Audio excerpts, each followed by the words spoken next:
Hi, I'm Brian Freed. Welcome to WJZ's Star-Spangled Stories. Today we're going to highlight our state's rich history as we celebrate the 250th anniversary of our nation's Declaration of Independence.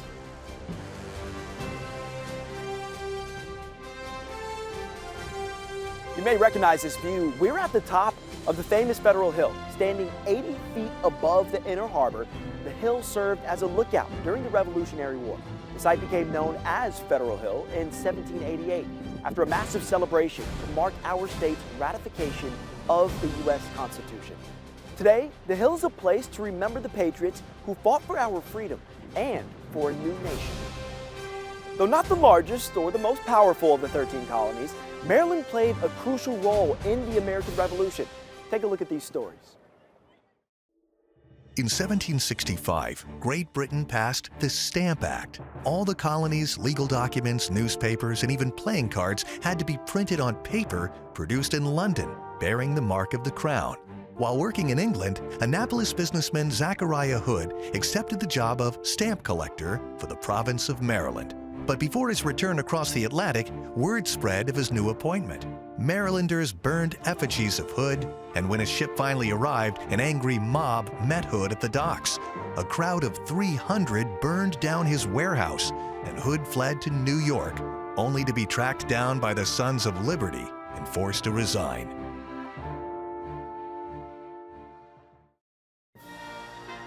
You could call Charles Carroll of Carrollton Maryland's most famous founding father.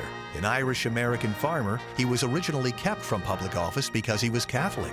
But that didn't keep him from fighting for independence under the pen name First Citizen in the Maryland Gazette. He eventually served in the Continental Congress, and Carroll became the last living signatory of the Declaration of Independence. At the time of the Revolution, he was likely the wealthiest man in the country. He was the largest landowner in the state, and consequently the state's largest enslaver. Later in life, he commissioned the Phoenix Shot Tower and laid the first stone of the B&O Railroad. And in the Maryland Senate, he introduced a bill to abolish slavery, but it did not pass. Before the White House, before the Constitution, before George Washington, a Marylander led the nation's first fully ratified government. In 1781, after the Articles of Confederation were approved, John Hanson was elected President of the United States in Congress assembled. A lawyer, a merchant, and a Frederick County sheriff, Hanson was responsible for managing national business, foreign affairs, and war debt. A week after his election, Hanson considered leaving the presidency because of family and poor health. But fellow Congress members urged him to stay and help preserve a fragile republic. Out of a sense of duty, Hanson served his entire term and became what history calls the forgotten president. Talbot County native Tench Tillman became one of the American Revolution's most trusted figures without ever commanding an army. Though many in his family remained loyal to the crown, Tillman worked at George Washington's side as his longest-serving aide-de-camp. He handled critical correspondence, intelligence, and diplomacy, including coordination with America's French allies. Through defeat, victory, and the brutal winter at Valley Forge, Tillman earned Washington's total confidence.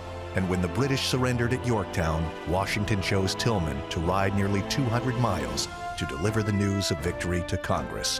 When Tillman died of illness at age 42, Washington wrote, "No man could be more esteemed." We look at a little-known fact about Baltimore. In 1776, the American Revolution wasn't going so well. The British had captured New York City, and then the capital of the United States, Philadelphia, was under serious threat.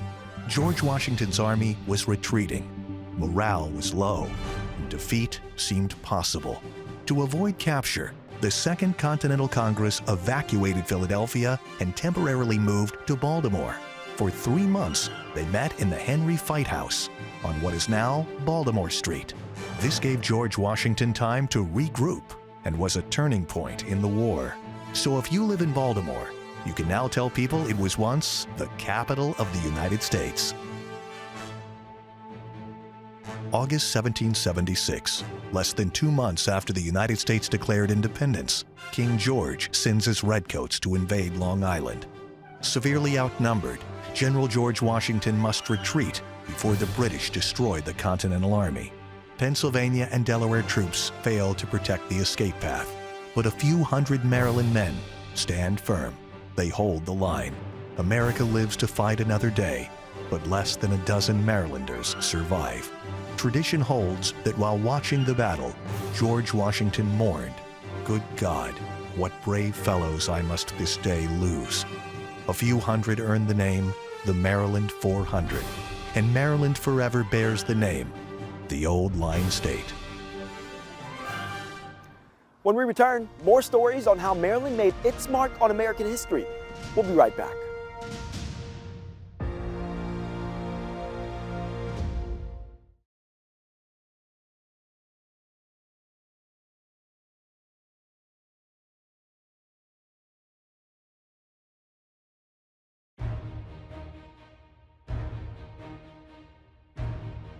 Welcome back to WJZ's Star-Spangled Stories. Over the past year, WJZ has told over 50 stories about our great state's journey towards life, liberty, and the pursuit of happiness. In sports, industry, technology, even in TV, Maryland is home to many great achievements.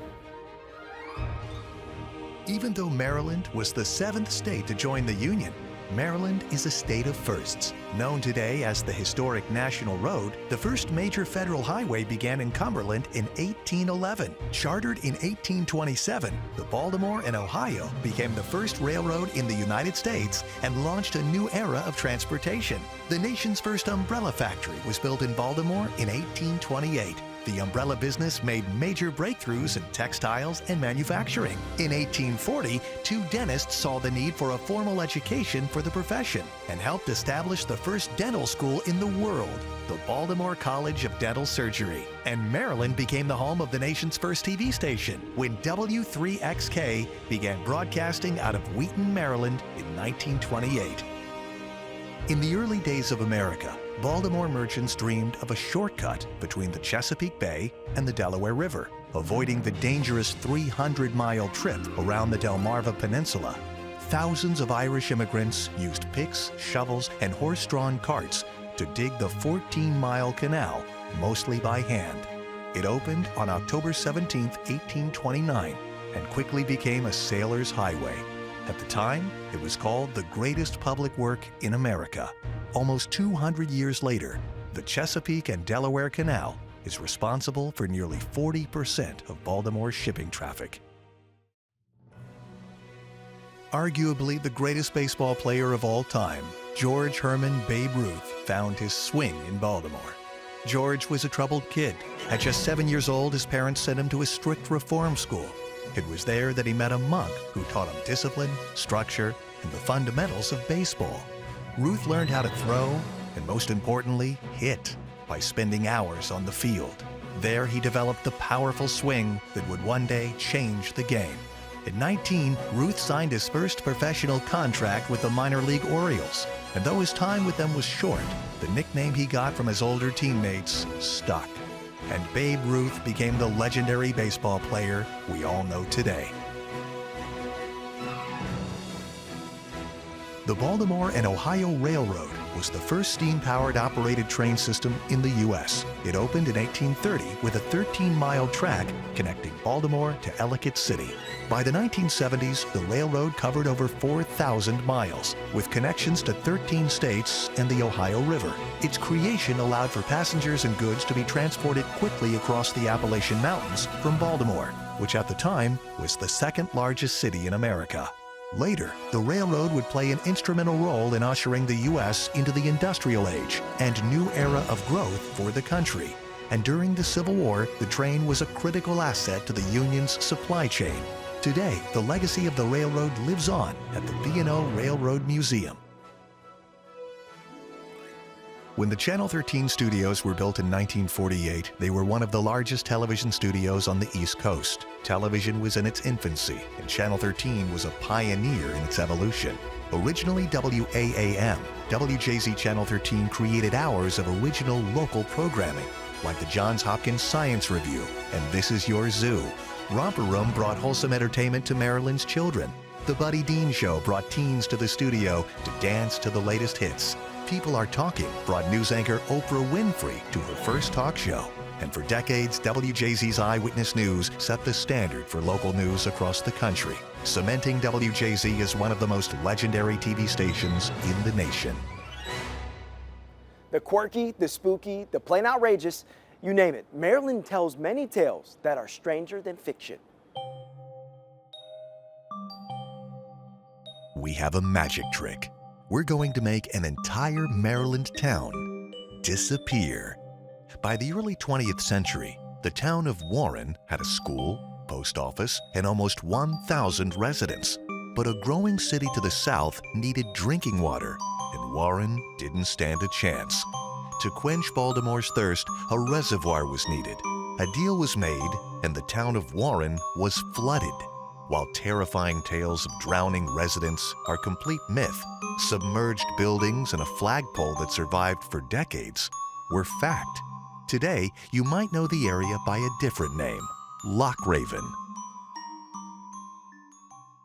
We recall the most romantic transatlantic royal scandal of the 20th century, and it all began in Baltimore. Supported by wealthy relatives, Wallis Simpson grew up amongst Baltimore's social elite. She was married to her second husband when she met Edward, the Duke of Windsor, and heir to the royal throne of England. The old king's death threw the country into crisis. How could the future head of the Church of England marry this American divorcee? So Edward abdicated the throne, and Wallis Simpson was the most talked about, written about woman in the world. But with their marriage, the royal line left Edward and instead passed to his brother, the new king, and the patriarch of the royal family of our headlines today.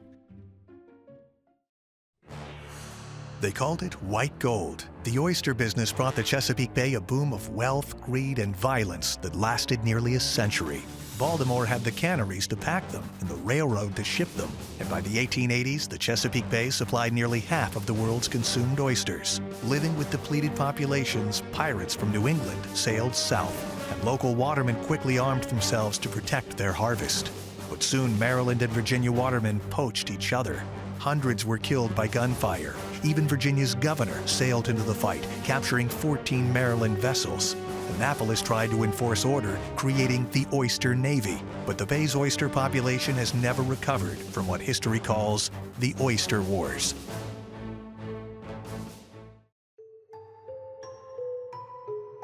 We summon the spirit of one of America's most haunting writers, Edgar Allan Poe. Though born in Boston, Poe's final and mysterious days played out here in Baltimore.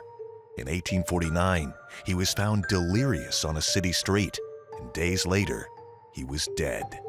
Shrouded in mystery, there were whispers of curses and conspiracies. For decades, an anonymous visitor left roses and cognac at his grave.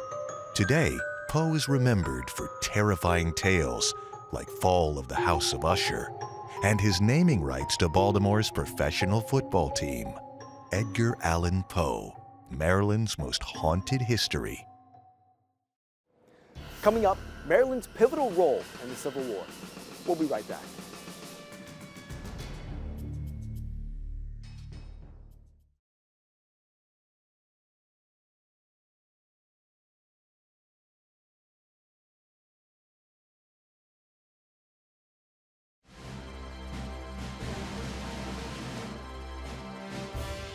Welcome back to Star-Spangled Stories. Behind me here is the last surviving ship from the Civil War, the USS Constellation. The Constellation is a sloop of war, a fast, agile, sail-only warship commissioned by the U.S. Navy. Tens of thousands of Marylanders fought on both sides of the war, and Abraham Lincoln knew that the border state would be vital in order to form a more perfect union. February 1861. A newly elected Abraham Lincoln must travel from Illinois to Washington, D.C. to take the oath of office. But the route requires a stop in Baltimore, a city rife with sympathies for slavery and secession. Lincoln's head of security believes he's discovered a plot to ambush Lincoln at Camden Station, a plot orchestrated by a Baltimore barber known for his connections to Southern society. In the dead of night, Lincoln slips through the city disguised as a female detective's sickly brother. Lincoln's presidency is safe, but the choice to hide comes at a hard cost. The papers call Lincoln a coward, claiming the threats on his life were nothing more than exaggerated rumors and absurd gossip, claims that would haunt Lincoln for the rest of his life. In 1860, Abraham Lincoln was elected president, and slaveholding states like South Carolina began to secede from the Union. Lincoln feared that Maryland, the northernmost slaveholding state, would secede, and Washington, D.C. would be surrounded. The president ordered the controversial arrest of almost 1/3 of the Maryland General Assembly to prevent them from voting on secession. They and other prominent citizens like Baltimore's mayor were held prisoner at Fort McHenry, including, ironically, Frank Key Howard, newspaper editor and grandson of Francis Scott Key. Howard was taken to Fort McHenry on the anniversary of the very night Key wrote the Star-Spangled Banner. September 17, 1862, in the small farming town of Sharpsburg, Maryland, over 22,000 Americans fell. The fighting began early in the morning, and victory teetered between Robert E. Lee's Confederate forces and George B. McClellan's Union Army. The gruesome conflict spread across cornfields, woods, and Antietam Creek. At the end of the day, the North successfully repelled the Southern invasion, emboldening Lincoln to issue the Emancipation Proclamation. The proclamation declared all slaves free and reshaped the Civil War into a war for freedom. The single bloodiest battle in American history, Antietam was arguably the most important battle in American history. Before the Battle of Gettysburg was fought in Pennsylvania, the road to that turning point ran directly through Maryland. In the summer of 1863, Confederate General Robert E. Lee led his army north, crossing the Potomac and moving through Maryland towns and farmland. Lee believed Maryland held Southern sympathies. He hoped the invasion would inspire Marylanders to join his ranks, strengthening his army on Northern soil. But that support never came in large numbers. Instead, Maryland remained divided, a border state caught between Union and Confederacy, where loyalties and even families were split apart. Lee's army pushed on into Pennsylvania, and the stage was set for one of the Civil War's most decisive battles. One of the most infamous figures in American history has deep roots in Maryland. John Wilkes Booth was born near Bel Air in 1838, part of a prominent family of actors with strong ties to Confederate sympathies. By the time of the Civil War, Booth was a well-known stage performer. After he assassinated the president during a performance at Ford's Theater in Washington, D.C., he fled the city on horseback, and his escape route led directly into Maryland. Over the next several days, Booth found shelter, supplies, and even medical treatment, evading capture for nearly 2 weeks before crossing into Virginia. Today, Booth is buried in an unmarked grave in Baltimore, and visitors still leave pennies, each one bearing the face of Abraham Lincoln. Out of this era emerged one of history's most important Marylanders. Harriet Tubman escaped slavery, then came back to Maryland over a dozen times to free others, including one trip to this pier, where Tubman helped an enslaved woman named Tilly board a steamboat to freedom. And what's less well known about Tubman is her direct role that she played in the war as both a soldier and a spy. Perhaps history's most famous Marylander, Harriet Tubman, is known for blazing a trail of freedom for escaped slaves along the Underground Railroad. But did you know that Harriet Tubman was a veteran? Disguised as a farmhand or an old woman, Tubman scouted southern plantations and created a spy ring to gather intelligence for the Union Army during the Civil War. She commanded formerly enslaved persons to follow her to Union lines. And in 1863, Tubman became the first woman in our nation's history to lead an armed military operation. 250 years ago, our founding fathers wrote the words, "We hold these truths to be self-evident, that all men are created equal." Here in Fells Point, both free and enslaved African Americans hope to make equality a reality in the historic Maritime District. One of those men was Frederick Douglass, who became the most influential African American of his time. Frederick Douglass helped change the national conversation about slavery, and he found his voice right here in Maryland. His best-selling autobiography tells the story, Born enslaved on the Eastern Shore, Douglas learned the alphabet from the wife of his Baltimore master, who quickly brought lessons to a halt. Determined to read and write, he challenged neighborhood children to outspell him. He studied the signs of the shipyards where he worked, and in the Baltimore shipyards, he grasped the whip of his slave driver and posed as a sailor to escape to freedom. He was the first enslaved man many Northerners had ever heard speak in public, and he risked capture to tell his story. His most famous speech was called, "What to the Slave is the 4th of July." More Star-Spangled Stories when we return.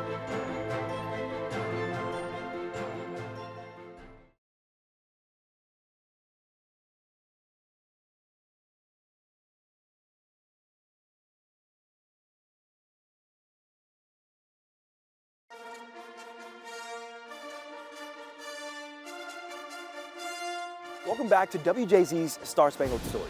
After the Revolution, the United States realized it needed to protect the port of Baltimore, so it built a star-shaped fort designed for coverage from crossfire at all angles. They named the fort after James McHenry, a Maryland surgeon and signer of the Declaration of Independence.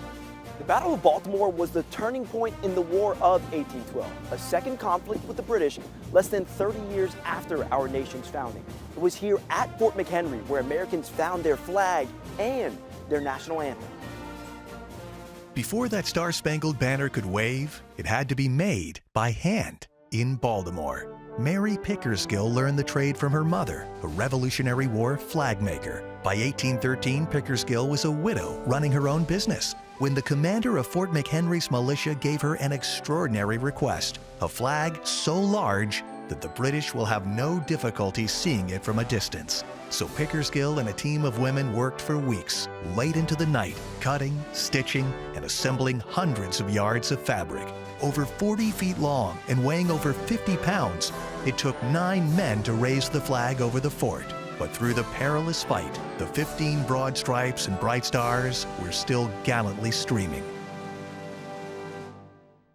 Before the bombs fell on Fort McHenry, the fight for Baltimore began on land.